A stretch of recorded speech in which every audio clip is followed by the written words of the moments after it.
tenedor con un cuchillo y no lo entienden. O si no, lo sacan lo mejor que pueden y le venden la carne a su vecino. El hecho es que la carne sigue circulando y sigue produciendo teniasis. Y peor aún, esto no es un cerdo típico. El cerdo infectado con cisticercosis tiene menos de 10 cisticercos. La gran mayoría de cerdos infectados tienen menos de 10 cisticercos. Entonces hablábamos de la OMS. La OMS recomendó por muchos años control en rastro. ¿Cuál creen ustedes que es la chance de encontrar 3 cisticercos en un cerdo haciendo el control estándar de rastro, que es abrirlo por la mitad y mirar los 4 músculos de las extremidades? Es miserable.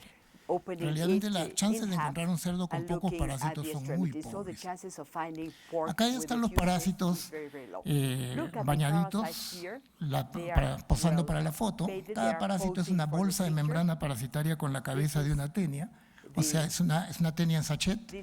Y cuando uno lo ingiere, esta fotografía robada del libro rojo de Ana, cuando uno ingiere un pedazo de carne con cisticerco, el gusano se libera en el intestino de la cabeza y se cuelga de la mucosa intestinal usando los ganchos y la corona, y empieza a generar el cuerpo del gusano, que en los cestos está formado por estas unidades que se llaman proglótidos.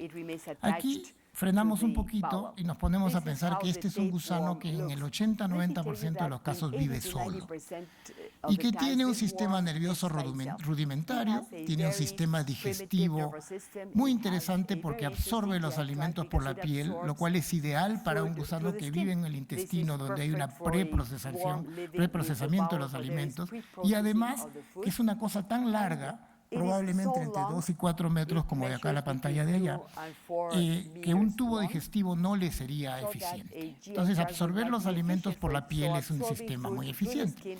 Pero además, cada proglótido tiene un sistema reproductivo completamente desarrollado, masculino y femenino. Entonces, entenderán ustedes que en la oscuridad del intestino, sin tener nada que hacer, órganos sexuales femeninos y órganos sexuales femeninos juntos no es una buena idea. En algún momento el parásito se excita, tiene sexo consigo mismo y se autoembaraza. Entonces los pedazos del final son proglótidos grávidos, llenos, completamente ocupados por el útero del parásito, que está lleno de huevecitos infectantes, otra foto robada del libro rojo, donde ustedes ven que el huevo que ustedes han visto en el microscopio tiene esta coraza gruesa y el embrión, que es un poquito más grande que un glóbulo rojo.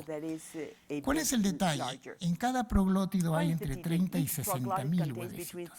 La capacidad infectiva del gusano es brutalmente alta.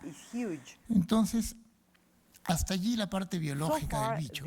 El gusano pone los huevos en el ambiente, probablemente mucho más concentrados cerca de donde está el portador, y se infectan los cerdos y los humanos que hay hasta en las cercanías. Pero hablemos de la enfermedad.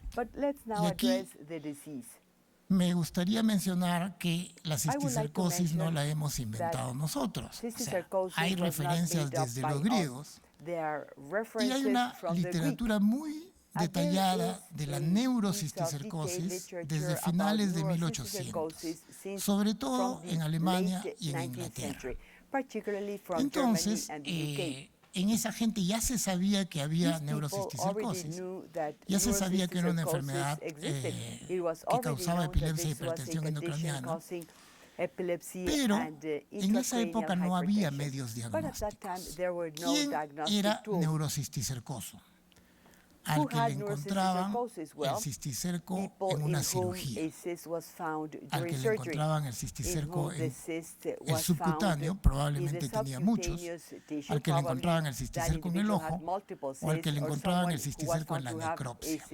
Entonces, más o menos para 1930, empiezan a regresar militares de la India, militares ingleses de la India, que hacían un periodo de un año cuidando la colonia inglesa, se iban a cuidar la colonia.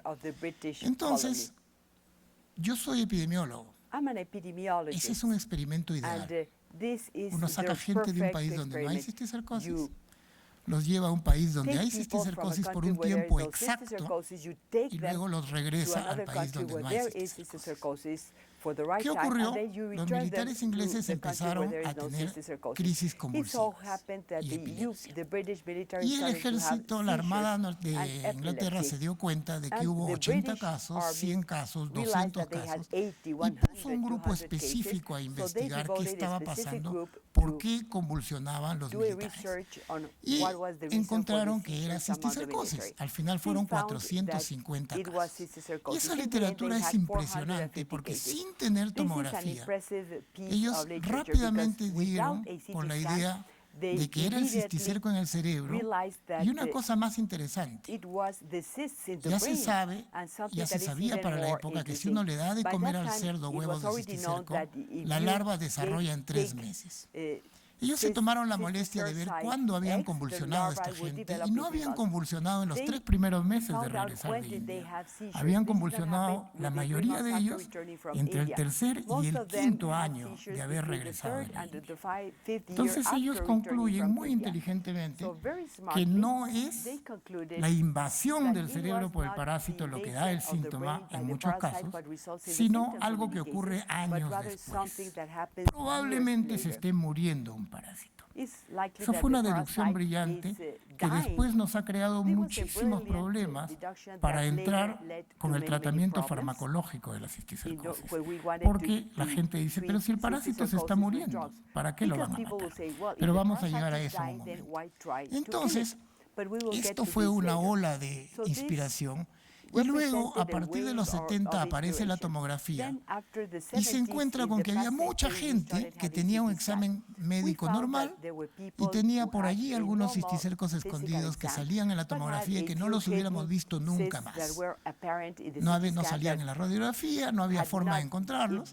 Entonces, la cisticercosis pasó de ser una enfermedad grave, mortal, agresiva, a abrirse a un espectro de cisticercosis que incluía gente con una crisis epiléptica que nunca volvió a convulsionar, gente con manejos epilépticos fácilmente controlables, de buena evolución, etc.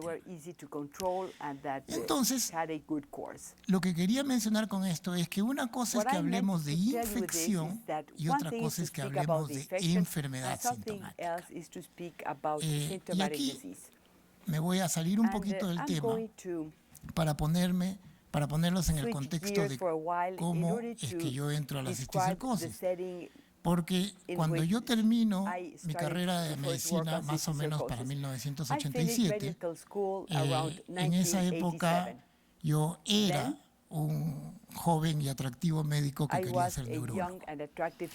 Y mi plan de vida estaba perfectamente determinado. Yo iba a hacer la especialidad en neurología, iba a tener una práctica privada con una alfombra granate, una secretaria con minifalda, 4 pacientes por tarde a $120 por paciente y nada más. Mi plan de vida estaba perfectamente hecho. Y cuando fui donde mis profesores me dijeron, si quieres entrar a neurología, haz tu tesis de médico en cisticercosis para que aprendas neurología. Porque el cisticerco va a cualquier parte del sistema nervioso y te va a dar muchas enseñanzas sobre neurología. Hice mi tesis en cisticercosis y para esa década de los 80 y empiezan a aparecer los primeros cambios. Aparece la tomografía, aparece praziquantel, que luego vamos a entrar a eso, se descubrió acá. Y aparece también un investigador de Johns Hopkins que había traído una prueba diagnóstica y que estaba buscando un colaborador barato. Y me recluta para hacer investigación. Y cuando me di cuenta ya era muy tarde, ya estaba haciendo un doctorado en salud pública y nunca más pude volver a la neurología. Pero trabajo en un instituto neurológico donde hay 70 neurólogos. Algunos hasta son buenos. Entonces nos complementamos realmente como un equipo. Pero entonces cuando hablamos de enfermedad, estamos hablando de los pacientes que llegan a buscar ayuda médica, que no son los infectados. Es una gran minoría, pequeña minoría los infectados. De esa pequeña minoría que hacen síntomas, no son todos los que llegan a los hospitales. Porque si el síntoma es leve o transitorio, en una sociedad pobre como la nuestra no va al hospital. Entonces estamos viendo en el hospital la punta de la punta del iceberg, una pequeña minoría que tiene síntomas lo suficientemente severos como para llegar a buscar ayuda, que son síntomas neurológicos, usualmente epilepsias que arrancan después de los 15 y los 20 años, o cisticercos en el ojo. Y aquí hay dos grandes cajones de la cisticercosis. Si el cisticerco está rodeado por el parénquima cerebral, evoluciona hacia ser detectado por el sistema inmune, ser destruido y desaparecer o calcificar. Esto, que parece tan simple, puede tomar meses o puede tomar 20 años. Tenemos pacientes que llegan con 20 años de epilepsia y sus cisticercos están de lo más felices, vivos en la resonancia. Y esto es muy variable, pero en general estos pacientes cursan con epilepsia y tienen una evolución razonablemente benigna. Esto es lo mismo. Algunas fotos para verlo mejor. Acá ven ustedes los cisticercos. El cerebro alrededor del cisticerco está de lo más bien. Acá se ve inclusive el escólex del parásito. Aquí hay otros en tomografía. Y aquí ustedes ven que algo ha cambiado. Hay captación de contraste en todo ese pedazo del cisticerco, que quiere decir que la barrera hematoencefálica se ha roto. Hay inflamación. Entonces hay edema. Toda esta zona de acá, este occipital izquierdo, está más oscuro. Entonces hay una respuesta inflamatoria del hospedero que va a matar a ese parásito y lo va a colapsar en un nódulo inflamatorio. Y cuando tenemos esto, es un desastre, porque el diferencial de esto son como 50 cosas. Puede ser una metástasis, puede ser un absceso, puede ser un toxoplasma, puede ser un tuberculoma, son N.000 cosas. Y la serología de la cisticercosis encima es menos sensible porque hay muy poca carga antigénica. Acá vemos otro y luego desaparece y en la mayoría de los casos nos deja una cicatriz calcificada. A veces tenemos pacientes con cientos o miles de cisticercos chiquititos, un cuadro que fue llamado encefalitis cisticercosa por el doctor Rodríguez Carvajal y por Ricardo Rangel acá. Y esto es importante que lo conozcan porque aquí el problema es la inflamación. Entonces, si el médico que no sabe dice cisticercosis y le mete antiparasitario, libera más antígenos, hace más inflamación y lo mata al paciente. Entonces, pero curiosamente tenemos pacientes que nos llegan con cientos de bichos y nada de inflamación. Probablemente los que sobrevivieron la etapa anterior. Este paciente llegó con 19 años. Prácticamente nada de inflamación, una crisis epiléptica de vez en cuando, y él era ayudante de carga en un ómnibus de pasajeros que venía de la Sierra del Perú a Lima, 15 horas de viaje. Cuando el chofer estaba cansado, él manejaba. Entonces uno se pone a pensar cuántos de los ómnibus que se desbarrancan en nuestra serranía no es porque el chofer se quedó dormido, sino porque tuvo su crisis convulsiva. Entonces, la otra mitad de la cisticercosis es la cisticercosis mala. Cuando el cisticerco está fuera del parénquima, ocurren dos cosas malas: bloqueo del líquido cefalorraquídeo, hipertensión endocraniana, efecto de masa, y una respuesta inflamatoria muy agresiva en el líquido cefalorraquídeo, con muchas células, muchas proteínas. Y aquí el problema no es la epilepsia, sino la hipertensión endocraniana, que es lo que puede matar al paciente. Acá tenemos el cisticerco dentro del ventrículo que actúa como un corcho. Aquí hay que llamar a un plomero. Si no hay un plomero, hay que llamar a un neurocirujano que lo puede sacar. A veces, particularmente en la fisura del silvio, los conglomerados crecen como una masa grande, como un tumor benigno. Y esta es la peor de todas. En las cisternas de la base, el parásito infiltra, se mete, ocupa todos estos espacios y causa bloqueos del líquido cefalorraquídeo, hipertensión endocraniana por sí mismo, hipertensión endocraniana por hidrocefalia y una gran inflamación. Si uno entra con una válvula, la válvula se vuelve a bloquear, hay que meterlo a sala otra vez. Y este tipo de cisticercosis se estima que para ahora, 2017, todavía tiene una mortalidad de entre el 10 y el 20% en los mejores centros. Entonces, realmente tener una patología infecciosa en la que conocemos el agente y que nos está matando 10 a 20% de pacientes es una cosa que es urgente atacar. Aquí es para mostrarle, este tipo de cisticercosis fue llamado por los antiguos cisticercosis racemosa porque parecía un racimo de uvas. Todo eso es una membrana parasitaria atrapando líquido en globitos y con una gran inflamación y una gran aracnoiditis severa que entrampa todos los nervios y toda la aracnoides de esa parte.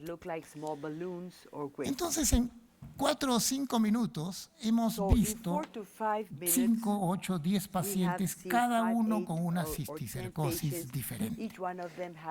Ayer Ana me preguntaba, ¿qué creo yo que ha cambiado más en 40 años?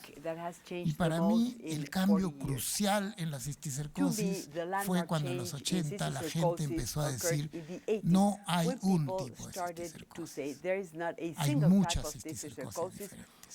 Porque cuando uno va a la literatura de los 80 y lee nuestros primeros artículos o los artículos anteriores, se hablaba de la cisticercosis.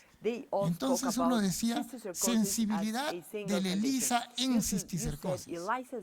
Y lo probaban a la ELISA con una canasta de muestras que incluían estos que podían ser negativos, estos que eran muy positivos. Era como mezclar melones, sandías, uvas, plátanos y tratar de decir el peso promedio de la fruta. Entonces realmente hablar de la cisticercosis en general cambió a hablar de cisticercosis viable, cisticercosis calcificada, cisticercosis intraparenquimal, cisticercosis extraparenquimal, ayudado por el desarrollo de la tomografía y luego de la resonancia. Yo creo que ese es un cambio crucial que nos permitió entender las cosas mucho mejor. Ahora, yo les contaba que cuando uno le da un proglótido a un cerdo, los quistes maduran en 2 a 3 meses, hasta 4 meses, y están completamente establecidos. Luego, de acuerdo a los ingleses, parece que hay un periodo más o menos silente, que puede ser de entre 3 a 5 años, hasta que se inflama alguno de los cisticercos y empiezan los síntomas, se muere. Esto está tomado de los estudios de Praziquantel, probablemente sea una exageración, esto debe tomar algunos meses, desaparece y luego calcifica. Perfecto, entendemos todos, somos unos iluminados. El problema es que no era tan fácil. Cuando uno ve la cisticercosis que había en México hace 30 años, o la cisticercosis que todavía tenemos en Perú, o la que hay en África o en el sur de China, encuentra muchos pacientes con cisticercosis viable, un buen 20 o 30% de cisticercosis subaracnoidea, por ahí algunos teniásicos, todo el rango. Pero en estos mismos sitios, cuando vamos a ver qué vemos en los niños vemos más que nada un granuloma, una lesión inflamatoria única. Encontramos la tenia con más frecuencia, por pura lógica, el niño ha vivido menos tiempo, la chance de que la infección haya ocurrido hace poco es más alta. Y casi no encontramos cisticercosis quística múltiple, nunca encontramos cisticercosis subaracnoidea racemosa en un niño. Entonces hay un perfil diferente. ¿Okay? Adultos y niños. ¿Qué más sabemos? India es hiperendémica para cisticercosis. Pero los que comen cerdo son una minoría. Los que tienen tenia son una minoría pequeñísima. Y la cisticercosis en India, el 90 a 95% de sus casos es un granuloma único en una persona de 10 a 20 años, como los niños que vemos acá. Muy raramente tienen cisticercosis masiva, muy raramente encuentran la tenia. Entonces esto se parece mucho a esto, con la excepción de que no encuentran la tenia. ¿Qué más? ¿Qué otra foto podemos mirar? Viajeros. ¿Qué pasa cuando un francés, italiano, viene y se infecta, regresa y le encuentran que tenía cisticercosis. La mayoría de los casos son parecidos a esto y parecidos a esto. ¿Y qué pasa cuando miramos a la población mexicana en Nueva York, por ejemplo, que llegan a un hospital 20 años después de haber migrado, o 15 años después de haber migrado, con hipertensión endocraniana, con epilepsia? Encontramos esto. Diferente, como si estuviéramos hablando de dos momentos, dos manifestaciones diferentes. Entonces, lo que nosotros pensamos y especulamos atrevidamente es que probablemente en el humano el ciclo lógico de la cisticercosis sería que se exponga a pocos huevos un individuo no inmune y el sistema inmune nativo mate la infección, la controle por sí mismo y no progrese, que aborte esta infección en etapas tempranas, lo cual sería compatible con esto, con esto y con esto.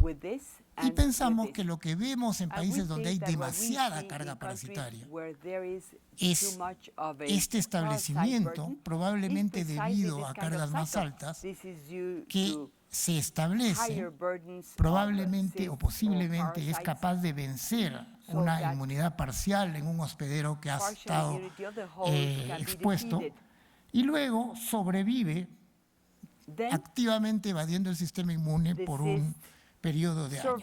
¿Por qué les cuento esta historia y les complico la vida? Porque luego vamos a hablar de tratamiento.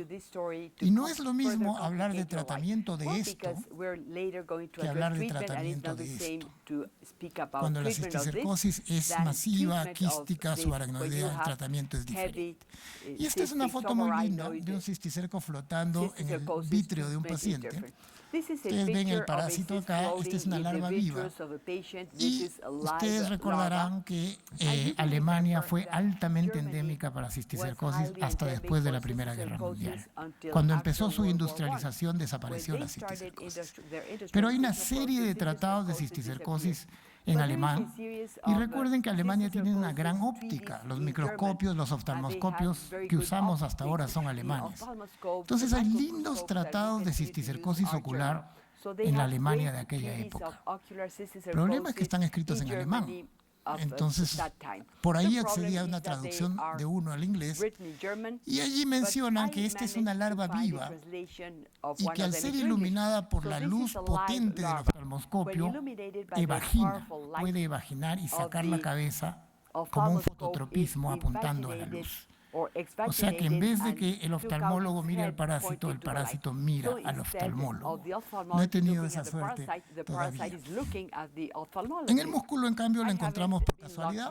Alguien se rompe una pierna, le toman su radiografía y tenía su cisticercosis.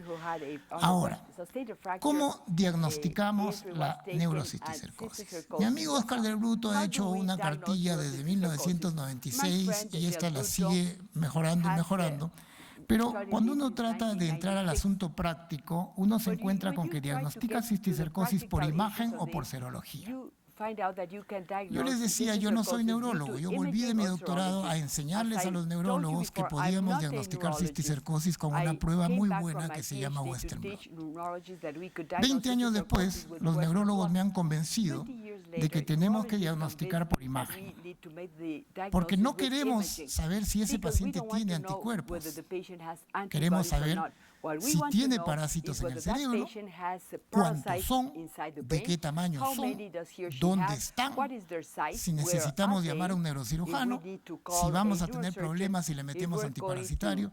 Hay mucha información que requerimos de la neuroimagen. Entonces, el primer paso de la neuroimagen, tomografía y resonancia. La tomografía es un poco menos sensible para las lesiones pequeñas, pero es mucho mejor para ver las calcificaciones. Al final del día son complementarias. Si no hay plata para los dos, una buena resonancia. Si no hay plata para una buena resonancia, una buena tomografía. Y luego está el diagnóstico serológico. Actualmente, la mayoría de países que tienen acceso al Western blot usan el Western blot porque su especificidad es mucho más alta para la detección de anticuerpos que cualquiera de las otras pruebas. Este Western blot detecta anticuerpos a 7 antígenos específicos y en pacientes que tienen más de un cisticerco vivo su sensibilidad es casi absoluta, 98-99%. Si tenemos un paciente que tiene un cisticerco en el parénquima, la sensibilidad parece bajar alrededor del 70 o 60%. Pero allí, nuevamente, no tenemos la certeza de que eso es un cisticerco. Sin embargo, para efectos prácticos se acepta que la sensibilidad de la prueba baja en lesión única viable y, como comprenderán, en parásitos calcificados, la sensibilidad de una prueba de anticuerpos puede ser cualquiera, depende de cuántos años atrás se murieron los cisticercos. Esto se está trabajando ahora con recombinantes y sintéticos y se está tratando de pasar a otros formatos. Con el tiempo hemos aprendido a leer el jeroglífico del Western blot. Ya sabemos que un Western blot con pocas bandas no se asocia mucho a cisticercosis viable. Y esto, como les digo, yo no he visto hasta ahora un paciente con una cisticercosis bien demostrada que tenga un Western blot negativo. De hecho, esa es una de las experiencias más desagradables porque ahora cuando nos viene un paciente con más de una lesión quística y el Western blot es negativo, lamentablemente acaba siendo metástasis múltiples o esclerosis múltiple o algún otro diagnóstico de mucho peor pronóstico que la cisticercosis. Los anticuerpos no sirven para el seguimiento porque demoran mucho en desaparecer. Pero existe este otro juguete que es una prueba de detección de antígenos. En general, a mí no me gusta mucho el ELISA para detección de anticuerpos porque es muy poco específico. Esta prueba, en cambio, usa un anticuerpo monoclonal para Taenia saginata y el monoclonal le da mucha especificidad. Esto fue descubierto casi simultáneamente, primero en Edimburgo y luego en Amberes, en Bélgica. O sea que hay dos pruebas en la literatura que son prácticamente equivalentes. Lo cual quiere decir que el antígeno que detectan es probablemente muy inmunogénico.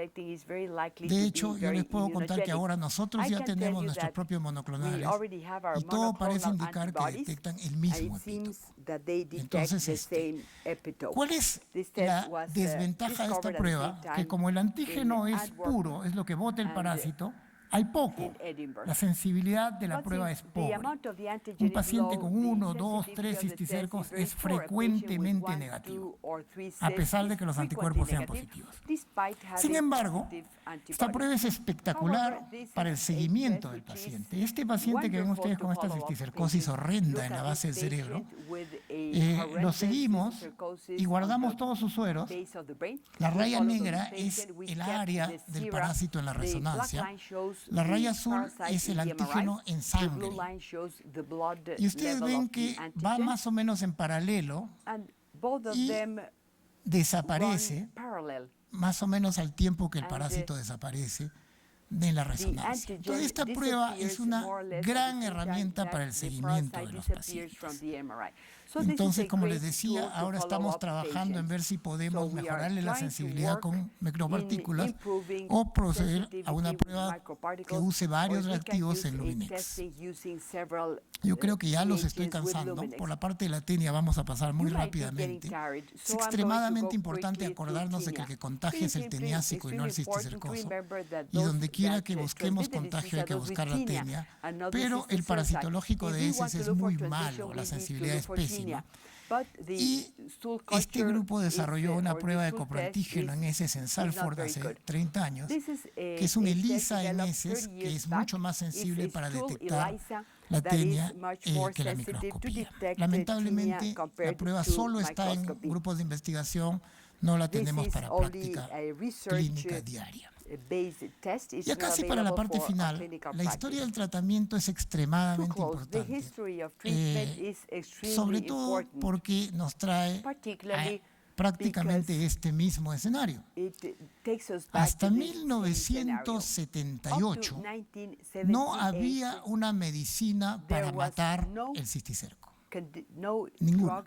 Solamente había esteroides para desinflamar, cirugía, necropsia, nada más.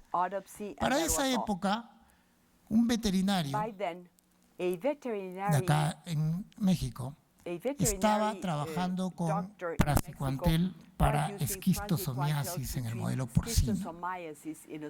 Y le dio praziquantel a unos cerdos y cuando los abrió encontró esquistosoma muerto, o que no había esquistosoma, y encontró cisticercos muertos. Hombre inteligente agarró y compró cerdos con cisticercosis y les dio praziquantel. Los abrió 2 meses después y encontró cisticercos muertos. Entonces la historia, como a mí me la contaron primero, es que el veterinario fue donde su amigo, que era un pediatra, porque los veterinarios y los pediatras se entienden muy bien, y le dijo: tengo una medicina que mata el cisticerco en el chancho, y el pediatra le dijo: tengo un niño con neurocisticercosis. Luego, con el tiempo, vine a saber que no era un pediatra sino un neurocirujano, el doctor Clemente Robles, y efectivamente había un niño con neurocisticercosis demostrada por tomografía, y le dieron praziquantel y el niño mejoró. Y era un niño que andaba muy mal, mejoró, y publicaron el caso. Y el caso, no sé si tengo acá la diapositiva. No la tengo. El caso se publicó en 1979. Y tenía en la última página la fotografía de este tamaño de la cara sonriente del niño. Cómo ha cambiado la ética de la publicación, ¿no es cierto? Estaba la cara sonriente del niño y la discusión decía: ya tenemos con qué matar al cisticerco, muerto el perro, se acabó la rabia. Todos felices. Lamentablemente no fue así. Cuando empezaron a tratar con praziquantel en otros sitios, se empezó a morir la gente. Están publicadas en la literatura alrededor de 10 a 12 muertes en los primeros estudios de praziquantel, por una razón que ahora nos parece muy simple. En esa época no era simple. No es lo mismo meterle un antiparasitario a este señor que meterle un antiparasitario a este señor. La respuesta inflamatoria y el edema puede ser muy grave en algunos pacientes y puede ser muy leve en otros pacientes. Entonces, al comienzo ocurrieron todos estos problemas y el mundo de la cisticercosis empezó a dividirse entre la gente que decía: maten al cisticerco, y la gente que decía: no maten al cisticerco. Déjenlo tranquilo, que es un bichito que se va a morir solo.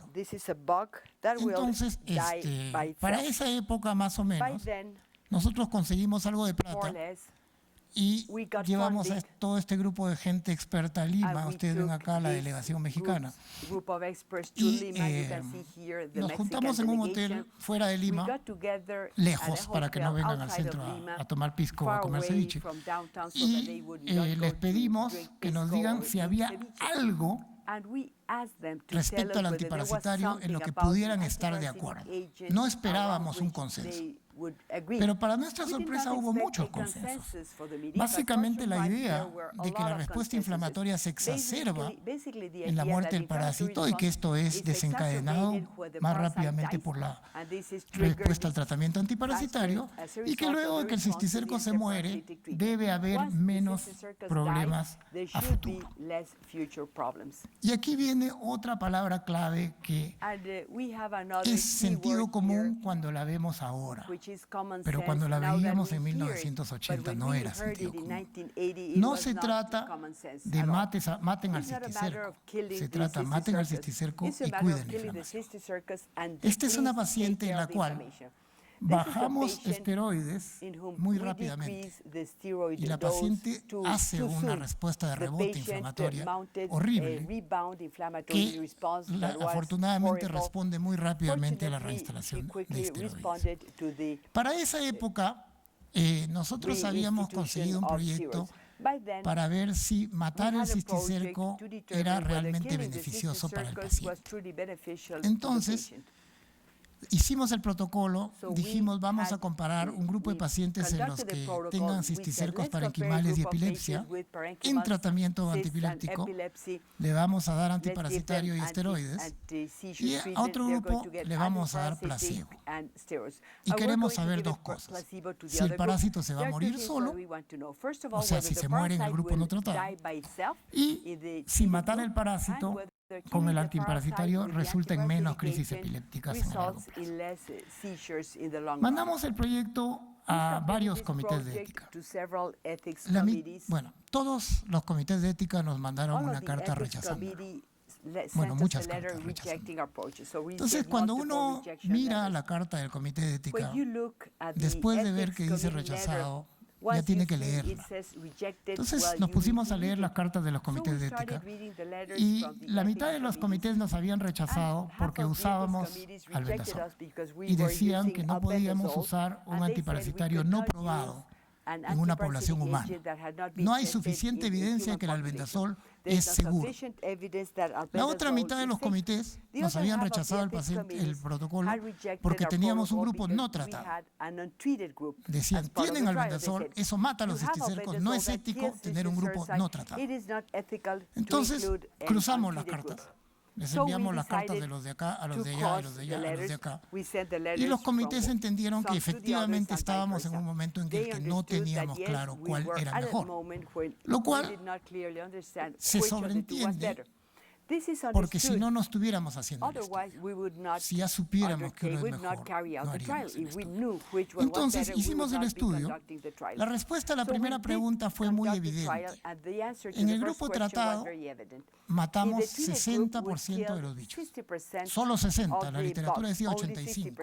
Solo matamos 60%. En el grupo no tratado, se murieron 13% de los bichos. 87% de los parásitos estaban felices a los 6 meses en la resonancia, vivos.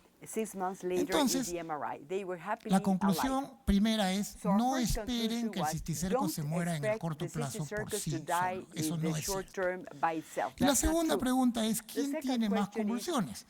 Entonces, estos son los que recibieron albendazol y estos son los que no recibieron albendazol, a pesar de que solo matamos al 60% de los pacientes. Y esto fue estadísticamente muy significativo. Esto no, a pesar de tener una diferencia, no llegó a la significancia estadística. Pero yo quiero que vean esta curvita acá, donde ven que en los pacientes que les dimos albendazol hicimos más crisis durante el primer mes, porque estábamos inflamando ese sitio. ¿No es cierto? Entonces, ojo, no es gratis. Esta ventaja de acá hay que tener cuidado del efecto inmediato. Entonces, cuando la gente dice, y total, ¿tratamos o no tratamos con albendazol o con antiparasitarios?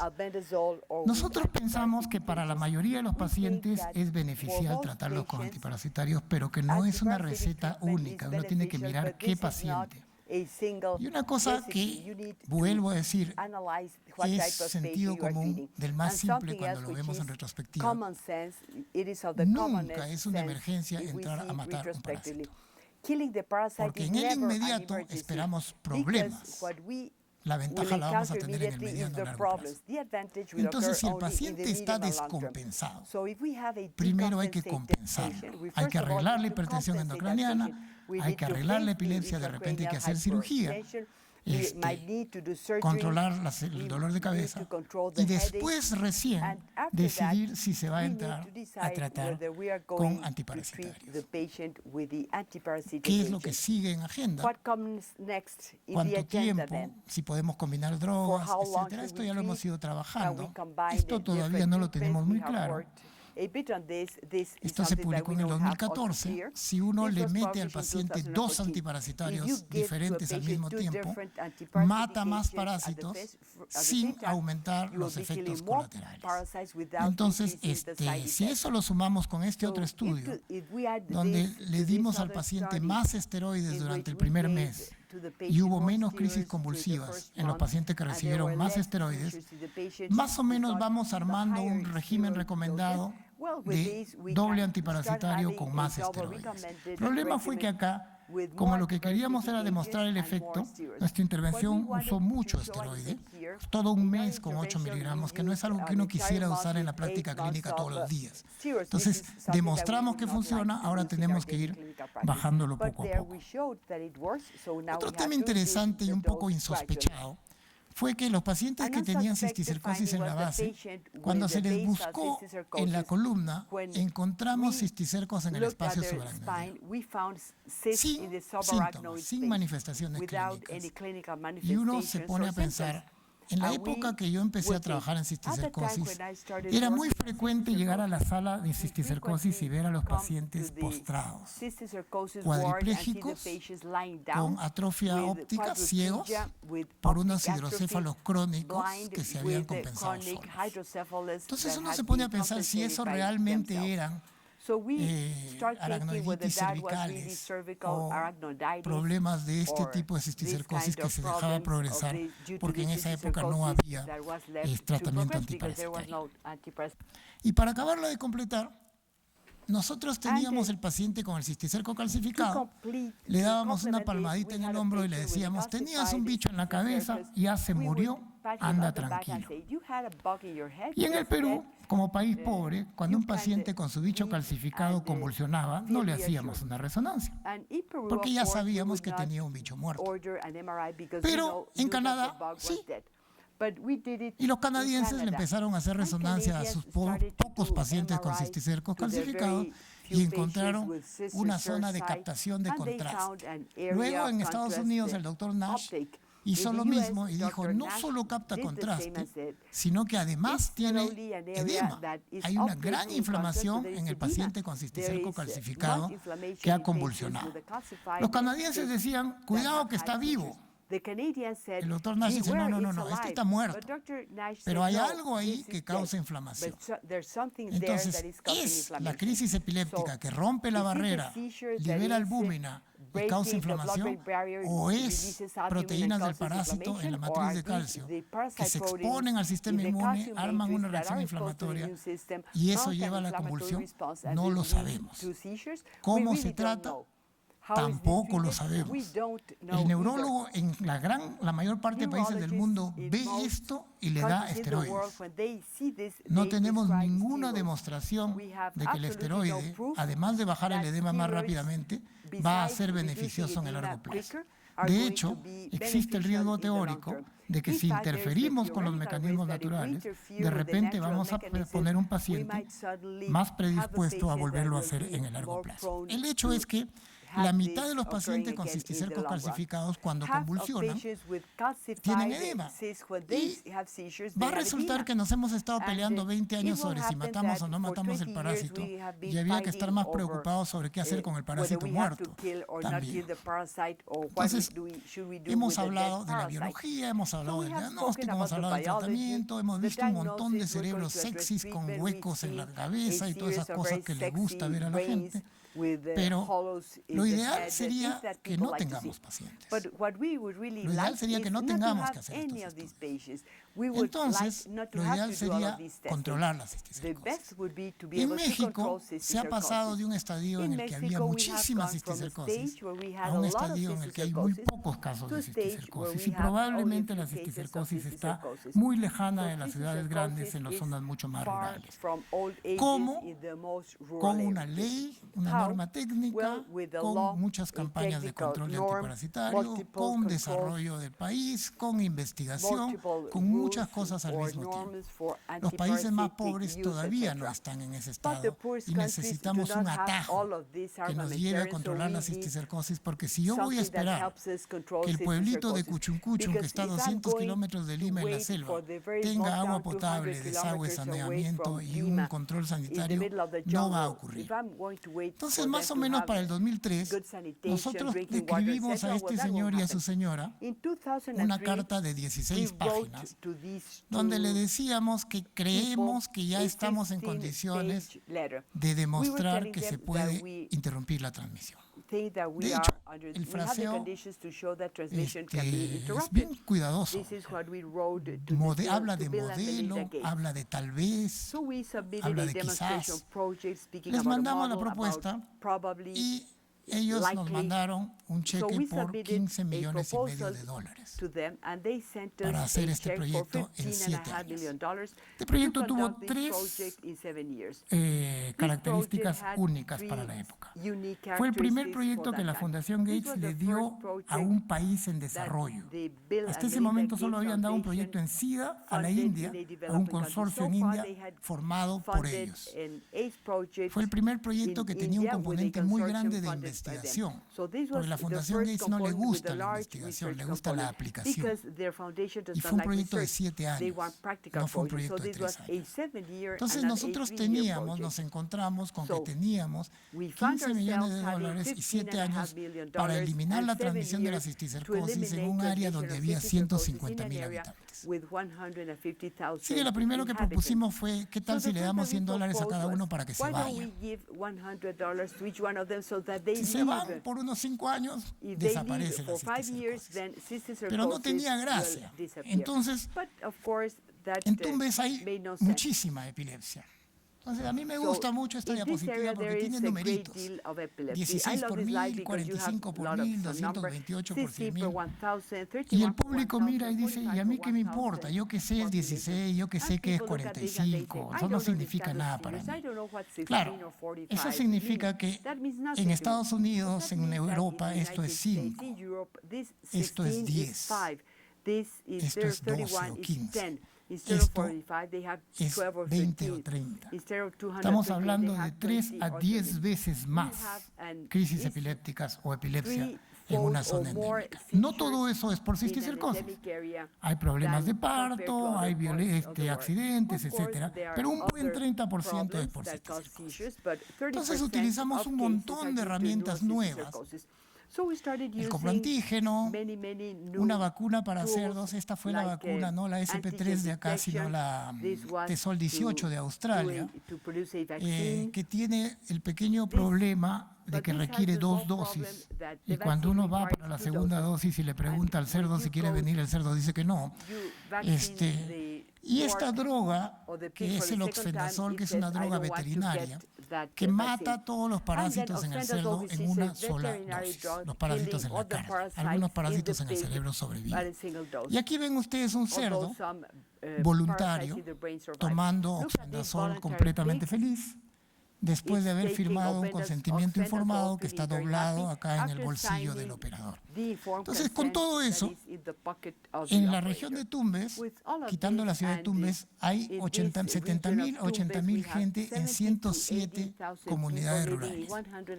Armamos un edificio de laboratorios, llevamos un tomógrafo y, sobre todo, contratamos a este señor grande, gordo y pelado, que es el doctor Guillermo González de República Dominicana. Tómenlo de alguien que ha hecho 20 años de epidemiología en campo. Guillermo es el mejor epidemiólogo de campo que yo he visto trabajar en mi vida. Claro que durante los 7 años del proyecto él ganó mucho más dinero que yo, pero eso está bien, se lo merece. Guillermo se fue a vivir a Tumbes por 7 años y armó un equipo de 180 gentes de la región, de diferentes especialidades, biólogos, agrónomos, tecnólogos, todos lo capacitó, armó un equipo. Y él, a pecho, con este equipo, probaron las diferentes estrategias de eliminación que hicimos en todas las villas en diferentes rondas. Para hacerles la historia corta, al final probamos una estrategia combinada y al final del año de estrategia, en 104 de los 107 pueblos ya no había transmisión de cisticercosis. Eso se publicó en 2016 y en un grupo de pueblos lo monitoreamos un año después de haber dejado de intervenir. Y en más de la mitad, casi en 2/3, no había huellas de que hubiera regresado rápidamente. De que va a regresar después, va a regresar. Si es que uno no mantiene la estrategia de eliminación y no la amplía, va a regresar. Pero lo que se quería era probar que se puede eliminar.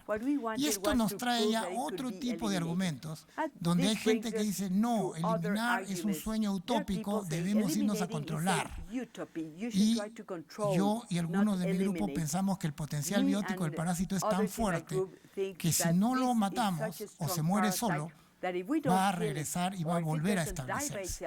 Entonces, la pelea es control o eliminación, pero en todo caso esto está en la agenda.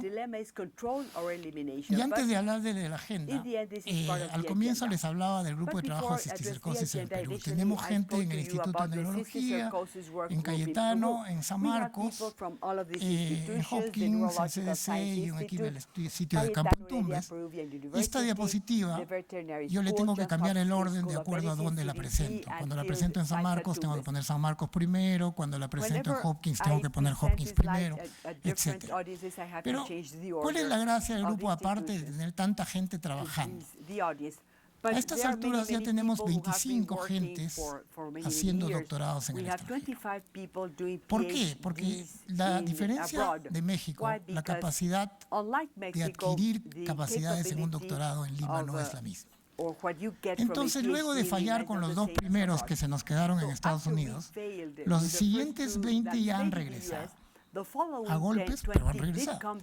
Y yo me considero de la segunda generación, pero Emiko, yo y la tercera generación ya son investigadores que han regresado a Lima, han armado su propio grupo de investigación. Están haciendo investigación en cisticercosis prácticamente solos y están produciendo sus propios artículos y están consiguiendo sus propios grants. Entonces, eso es importantísimo, porque si uno en países como los nuestros no consigue su financiamiento, no va a poder llegar a producir los frutos. Entonces, ¿qué estamos haciendo ahora? Trabajar diagnósticos ya específicos para una pregunta en particular, ver si se puede mejorar el control. Particularmente mi grupo está haciendo un estudio en doble ciego de tratar de matar con antiparasitario la cisticercosis subaracnoidea. La doctora Fleury es parte del comité que me monitoriza y no me deja que haga ninguna cochinada. También tenemos estudios en genotipicación del gusano, modelos animales y luego epileptogénesis. Entonces, esto es lo que les decía, estamos probando en pacientes con esta cisticercosis tan horrible, si es que meter albendazol o meter albendazol con praziquantel va a ser mejor. Esto realmente suena bonito, pero yo les tengo que decir que esto significa que en los siguientes 3 o 4 años de mi vida yo no voy a dormir, porque estos pacientes se ponen mal con mucha frecuencia y cuando se ponen mal entran en riesgo de muerte. Entonces, afortunadamente ya vamos en el paciente 25, tenemos 5 más para enrolar y todavía no hemos perdido ninguno. Espero que la cosa siga así. Luego, otros grupos están trabajando en genotipificar el gusano y ya han podido diferenciar regiones y los estudios más recientes de ellos ya pueden diferenciar áreas dentro de una misma región, usando tecnología de microsatélites. No me escuchen mucho porque esto es un área que yo desconozco completamente gracias a mi profunda vocación por la medicina. Y otro grupo tiene 2 modelos muy interesantes. Uno es un modelo en el cual le inyectan la oncósfera al a la rata lactante y logran desarrollar cisticercos intraparenquimales o extraparenquimales. Y el otro es el cultivo in vitro de la oncósfera del huevo de la Taenia solium. Y aquí el grupo de Manuela Verástegui ha logrado mantener la oncósfera con vida por 2 meses y medio. De tal momento que la oncósfera ya ha crecido hasta por encima de 1,5 milímetros. Es visible al ojo desnudo, ya tiene estructura de quiste y ya está cambiando sus antígenos y su RNA de un perfil de oncósfera a un perfil de quiste. Entonces, este es un modelo súper interesante Cada uno de estos modelos tiene sus defectos. No es lo mismo tener un cisticerco de 1 centímetro en el cerebro de una rata que tenerlo en el cerebro de un cerdo o en el del humano. Y tampoco es lo mismo ver cómo responde esto en ausencia de una respuesta inflamatoria in vitro que con una respuesta inflamatoria en el humano. Pero en todo caso son herramientas que se nos van poniendo para poder ir contestando más preguntas en el futuro. Y el otro punto muy interesante es la epileptogénesis. El cisticerco es una lesión en el cerebro del paciente que está asociada a un foco de crisis epilépticas y a epilepsia. Pero hay un tipo de epilepsia que es la epilepsia del lóbulo temporal. Y en general la epilepsia del lóbulo temporal es secundaria a otros daños. El niño hace crisis febriles cuando es niño y años después hace epilepsia del lóbulo temporal.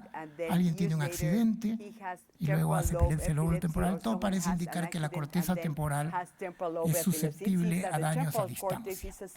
Cada día de los últimos años hay más evidencia de que un cisticerco fuera del lóbulo temporal puede estar asociado en el largo plazo con atrofia del lóbulo temporal del mismo lado y epilepsia del lóbulo temporal.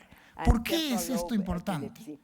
Porque podríamos estudiar el desarrollo de la esclerosis mesial y de la epilepsia del lóbulo temporal desde años antes de que aparezca. O sea, el paciente con cisticercosis calcificada podría proveer un modelo del desarrollo de la epileptogénesis en el humano, que es una cosa que realmente no existe.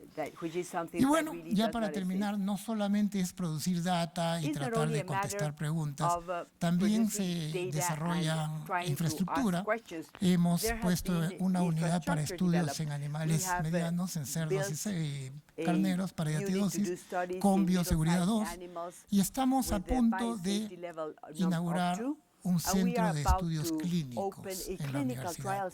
Y la idea es que este edificio que se construyó con una plata de una financiación para cisticercosis, un premio, pueda albergar todo lo que sea estudios clínicos de la universidad en un mismo sitio para que el paciente aprenda que la investigación biomédica no es utilizarlo de cobayo, sino darle todas las ventajas que los últimos desarrollos pueden estar proveyendo. Entonces, esto es todo lo que les he traído. Realmente ha sido un paseo muy, muy amplio, pero lo que ha cambiado en estas últimas 4 décadas es brutal. O sea, la cisticercosis que vemos ahora y cómo la vemos es completamente diferente de lo que se veía hace 40 años y de lo que se pensaba hace 40 años. What we think Muchas now is gracias. completely different from what we used to think 40 years ago. Thank you very much.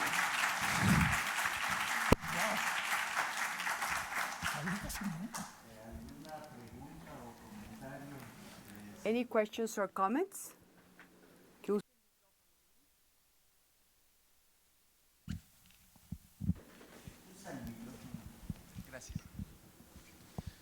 Buenas tardes, gracias. A mí me gustaría saber en el proyecto que hicieron en Tumbes, ¿qué factor o qué fue lo que no permitió que se pudiera erradicar o sacar por este tiempo la enfermedad de las 3 comunidades de las 107 en las que no tuvieron respuesta? Lluvias. ¿Lluvia? No pudimos entrar. Gracias.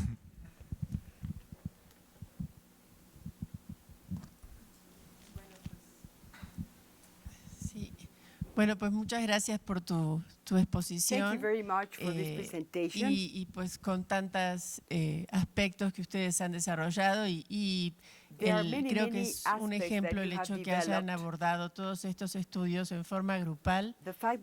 Creo que es el único caso que se puede hablar de Grupo Perú o grupo de algún país para el estudio de la cisticercosis en particular, ¿no? En México hemos desarrollado distintos grupos, hemos colaborado, pero no hemos tenido esa capacidad de formar un grupo México, ¿no? Y bueno, al respecto de lo que presentaste, me gustaría comentar o preguntarte si han considerado estudiar qué consecuencias cognitivas podría tener o en el aprendizaje este tipo de problemas, porque como sabemos, pues como mencionaste, la cisticercosis calcificada pues es muy frecuente, ¿no? En México, con Áñez y Gladys hicimos varios estudios epidemiológicos y el 10% de las personas en comunidades rurales tienen calcificaciones compatibles con cisticercosis. Linda tu pregunta. De hecho, nosotros tenemos una cohorte de pacientes en el hospital con cisticercosis calcificada, pero a mí siempre me da miedo estar palpando la oreja del elefante, ¿no es cierto? No tener una idea global, y lo que vemos en el paciente en el hospital puede no ser lo mismo en el individuo en la comunidad que tiene su cisticerco calcificado y nunca ha tenido síntomas neurológicos. Entonces yo sí te puedo decir que el paciente clínico tiene alteraciones cognitivas marcadas. Con MoCA y con otras pruebas estamos encontrando consistentemente alteraciones de la memoria, alteraciones del aprendizaje, y allí lo que estamos tratando es de entender bien qué grupos de pacientes, para no volver a los errores de hace 20 años y decir la cisticercosis calcificada, ¿no? De repente es el que tiene múltiples cisticercos, de repente es el que tiene en el lóbulo parietal. Estamos tratando de ubicar un poco más eso con más fineza. Y lo otro que es extremadamente interesante es el alto grado de depresión que tenemos en los pacientes con cisticercosis calcificada. Depresión mayor con intento de suicidio podemos encontrarlo hasta en la mitad de las mujeres y un poco menos de los hombres. Y realmente son cifras alarmantes, ¿no?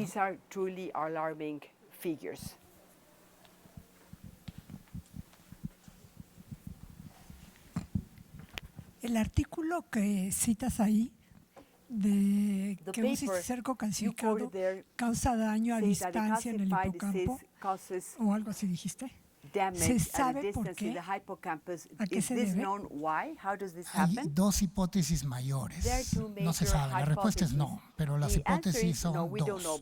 O hay daño químico inflamatorio por una respuesta inmune de algún tipo de inmunidad de inflamación que dañaría la corteza temporal si es que esta es más sensible que las otras cortezas, o no podemos descartar que haya actividad epiléptica subclínica, o sea que en las calcificaciones haya crisis paroxismales que no se manifiestan clínicamente y que vayan creando circuitos epileptogénicos que dañen la corteza temporal. La mayoría de la gente tiende a inclinarse por la hipótesis de la inmunidad y la inflamación. Yo ilusamente creo que algún día vamos a poder ver que la actividad epiléptica subclínica. ¿Puedo hacer otra? Dijiste que en personas con cisticercosis es muy frecuente que haya depresión. ¿Saben quién es la causa y quién es el efecto? ¿A qué se debe? ¿La depresión causa cisti o la cisti causa depresión? En realidad, yo un poco sesgadamente pensaría que es biológicamente difícil pensar de que la depresión te lleve a exponerte a cisticercosis. Tal vez podrías hacer un caso que la depresión lleve a que si te expones a cisticercosis te infectes más fácilmente. Ahí en esa esquina podrías hacer un caso. Pero yo pienso que es el síntoma neurológico crónico. El saber que tienes un parásito en el cerebro. Y una cosa que no hemos conversado, tener un síntoma neurológico es mucho más estigmatizante que tener un síntoma de cualquier otra enfermedad. Yo siempre les digo a mis alumnos, si su hermanito menor tiene dolor de barriga a las 3 de la mañana, le dan un té de manzanilla. Si su hermanito menor convulsiona a las 3 de la mañana, lo llevan al hospital. El síntoma neurológico marca. Entonces yo creo que más mis sentimientos irían por ese lado. La última. Oye, puedes hacer más, no te preocupes. Okay. Tumbes, que lo dijiste en un abrir y cerrar de ojos, yo creo que es un super proyectazo. O sea, lo dijiste. Ya se acabó. Porque hasta donde sé ya se les acabó el super grande Bill Gates. Entonces, Tumbes está afuera de la temperatura. Yo fui 40 y muchos grados centígrados. ¿Qué van a hacer con el tomógrafo y con el cuarto frío donde guardaban sus sueros? Ahora, what's next?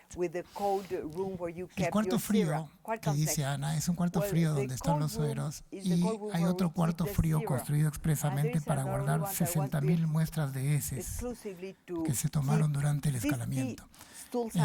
De hecho, no hemos hecho el estudio bien, pero es posible que pudiéramos pedir el récord Guinness por más muestras de caca juntas. Pero de repente los chinos no dan.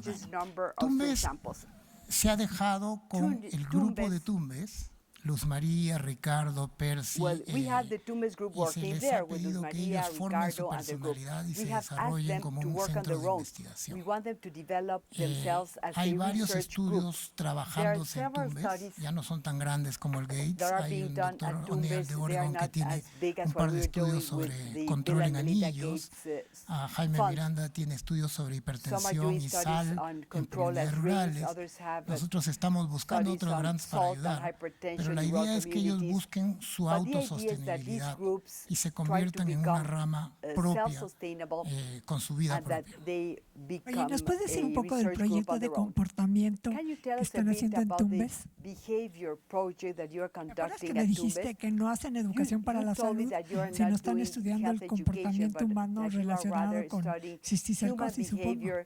¿Qué ha salido? Con intervención. En realidad, ahora sí. En realidad, Ana, yo soy el peor interlocutor para eso porque yo tengo muy poca afición por la investigación cualitativa. Y lo que están haciendo un grupo de gente de Tumbes con Oregon es investigación cualitativa pura. Asesoramiento, ¿cómo se llama? Grupos de PRA, entrevistas de profundidad a interlocutores para entender qué es lo que hace que la comunidad adopte una estrategia de control que le traen de afuera o se niegue a participar en una estrategia de control que le traen de afuera. Nosotros nunca consideramos la posibilidad de ir a enseñarle a la cisticercosis cómo es el gusano, por qué va al cerebro, por qué va esto, porque en realidad teníamos discusiones muy grandes. El hecho de que sigamos trabajando juntos no quiere decir que no nos hayamos agarrado a golpes bastantes veces.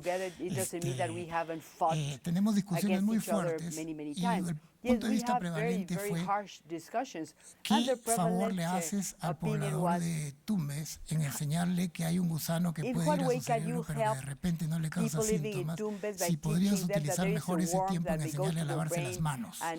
Entonces la tendencia prevalente dentro de nuestro grupo fue intervenciones hacia lo práctico, que dicho sea de paso, nuevamente en mi ignorancia, hay una filosofía que adoptó la OMS que se llama investigación para cambiar la conducta, creo que es COMBI, las cifras en inglés. Entonces por allí es por donde están trabajando. Marco. Muy interesante toda la plática. Hugo, your talk was very, very interesting. The concept that much has been learned about cysticercosis, the fact that this is not a single condition, but rather a wide variety of disease presentations. This was very interesting. This experiment done in Tumbes is also quite impressive because if you can stop transmission of cysticercosis, reduce the number of seizures, this is what you achieved in the community. WHO, the CDC, they are all saying that tinea cysticercosis can be eradicated globally. So, given your experience, ¿cuáles serían los ingredientes which, fundamentales in your view, would be the fundamental ingredients so that we could have a global program aimed at eradicating tinea cysticercosis?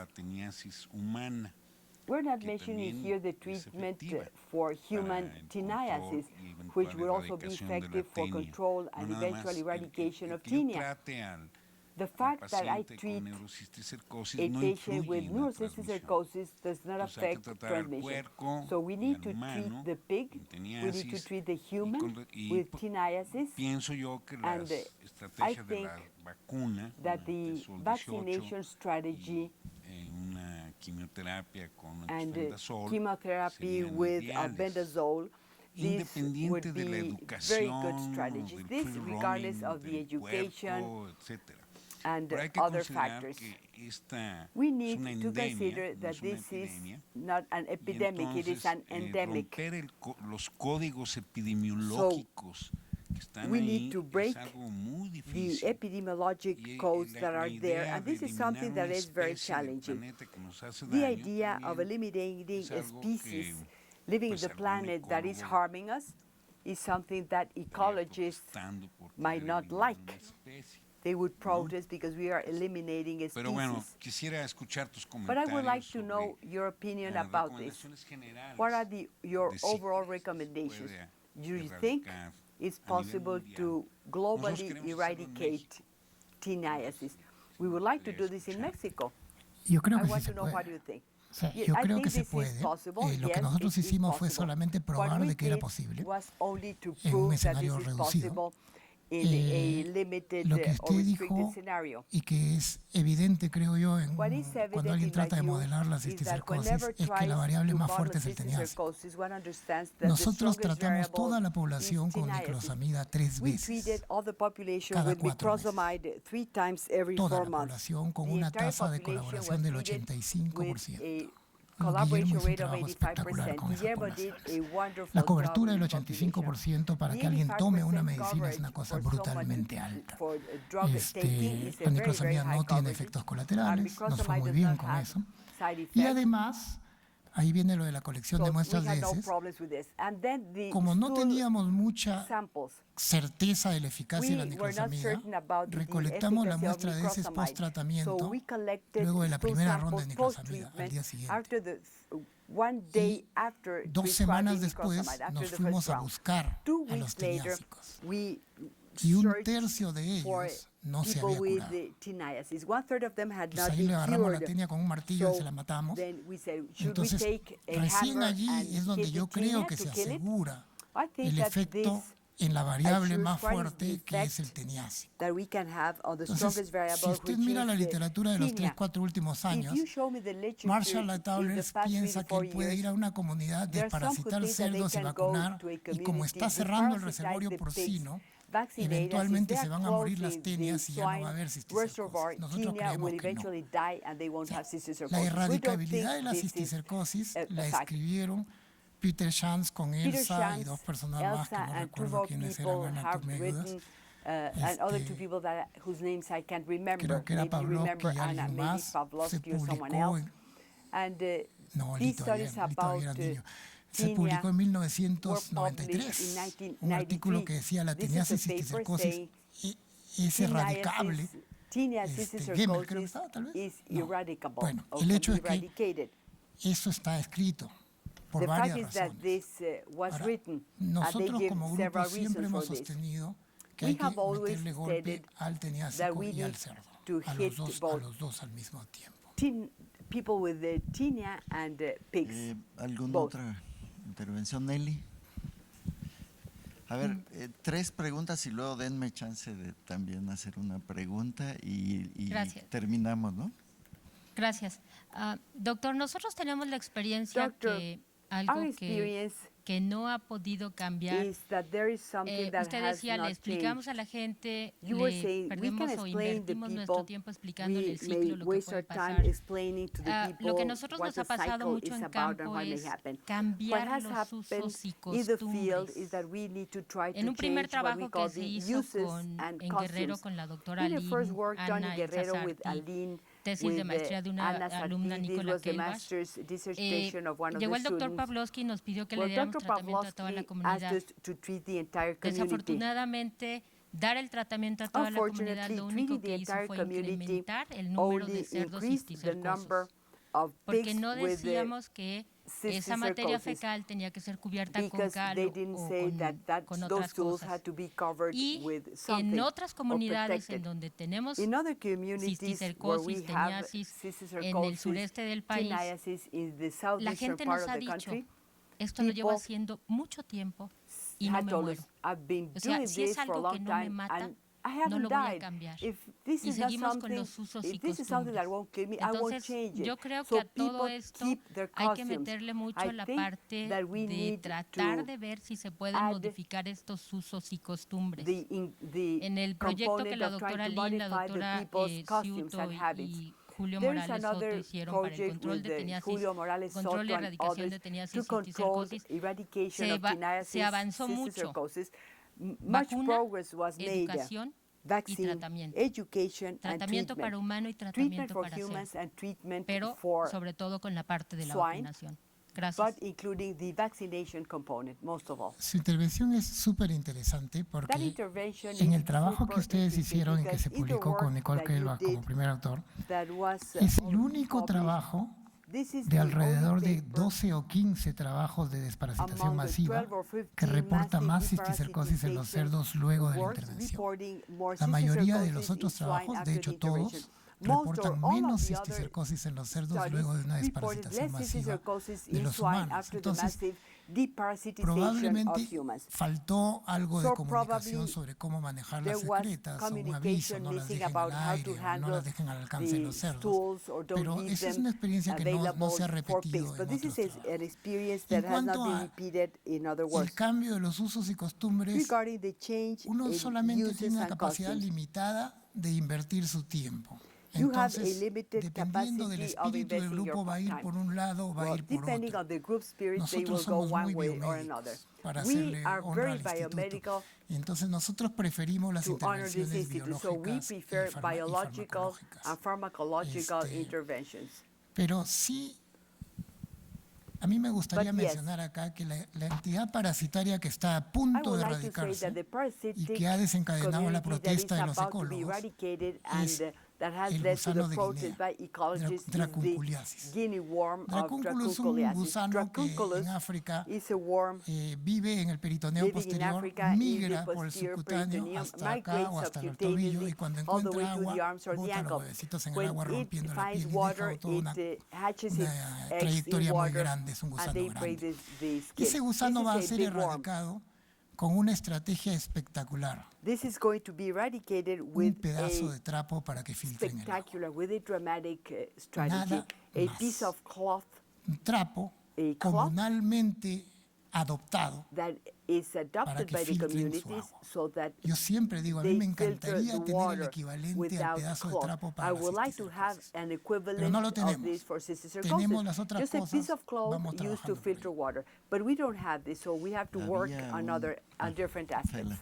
muy interesante plática. A mí me llamó mucho la atención. Your talk was very interesting. I was surprised by the number of patients that you have with the various manifestations of neurocisticercosis. And the fact that you use corticosteroids to decrease inflammation, pues no tener problemas secundarios en los pacientes. Prevent Sin embargo, y eso other problems in patients or side effects. But I think, at least maybe due to my medical ignorance, I know that corticosteroids cause multiple side effects. Me dio mucha curiosidad And saber por qué I'm no se han curious utilizado to otros know why is inmunosupresores it that como other más immunosuppressors have si not se han been used, usado o no more se han usado. specific ones. Y eso I don't know me if lleva they a have una been segunda used or not. pregunta. And that leads En me los to casos asking en a los second que question. se hizo In the la extracción del cisticercosis, o sea, los cases in pacientes which se the pasaron cisticercosis was por removed, cirugía y se that is to say, patients underwent surgery, el cisticerco, and the si se cisticercosis ha was logrado removed, ver qué células son have las he been able to principales see which are the células de la cells respuesta that inmune que están en represent esos the main granulomas, en immune esas cell responses that are in fuertes those reacciones granulomas that inflamatorias? are involved in those Empezamos very por la strong segunda, que inflammatory es un poco responses. más Let me directa. start by answering Es your second diferente question, cuando which sacas is un more direct. cisticerco de When dentro you del remove cerebro, a donde la cisticercosis from respuesta inside the inflamatoria ha sido brain, muy bien where the descrita desde hace inflammatory muchos response años, has been very well aparentemente vienen described, primero los eosinófilos, we have luego first jalan una eosinophils, respuesta de células then plasmáticas y there luego comes the jalan, plasma ya cell rompen response, la entrada y vienen los neutrófilos y hay macrófagos de la célula gigante. Eso está más o menos bien descrito. En el cisticerco subaracnoideo, que es el que se opera con más frecuencia y el que se saca con más frecuencia, las membranas están flotando. Entonces no hay un tejido inflamatorio al costado para decir qué respuesta hay. Son dos animales distintos. A mí me encantaría no usar esteroides. El doctor Nash en Estados Unidos usa metotrexato. Mis neurólogos, los que trabajan conmigo, si hacen la pipí en los pantalones de usar metotrexato en un país con tanta tuberculosis, in a country with high TB rates. The alternative would be an anti-TNF agent that results in the same problem due to TB. So we have tools theoretically, but we are not using them. But we are testing them in swine with praziquantel, albendazole, and the effect seems to be similar, but we are not using them in practice. We are limited to long-term steroids, and this is a disaster. Hugo, yo me voy a atrever a hacer un comentario, pregunta. Me llamó mucho la atención que hayas mencionado el bajo número de doctores formados a través de todos estos años de estudios. Yo casi que si pregunto aquí, ¿quién está haciendo su posgrado en temas de cisticercosis? A ver, levanten la mano. Aquí tenemos 10, pero yo creo que se han formado alrededor del tema de la cisticercosis.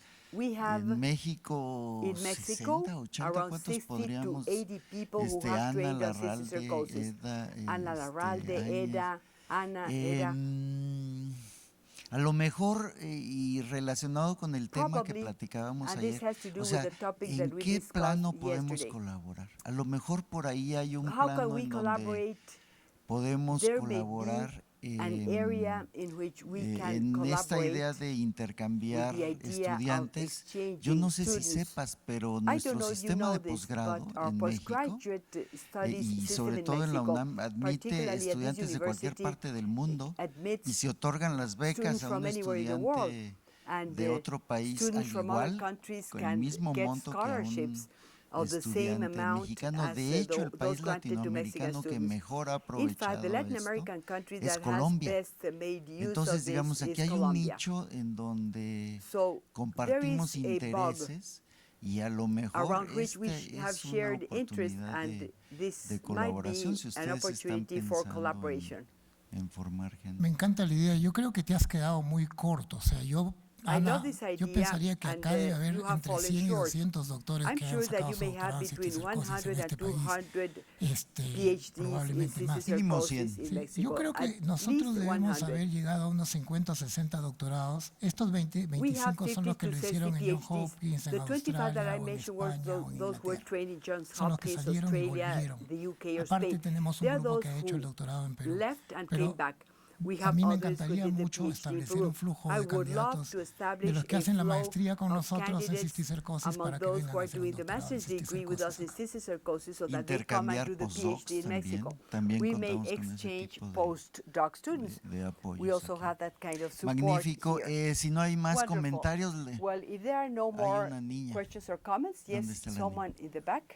Adelante. Go ahead. Sí.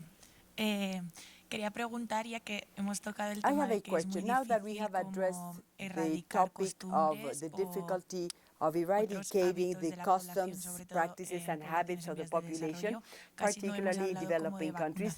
We haven't spoken much about vaccination, particularly now that the cycle is being studied, it's epigenetics, and we are starting to find many targets that could be used to create a vaccine.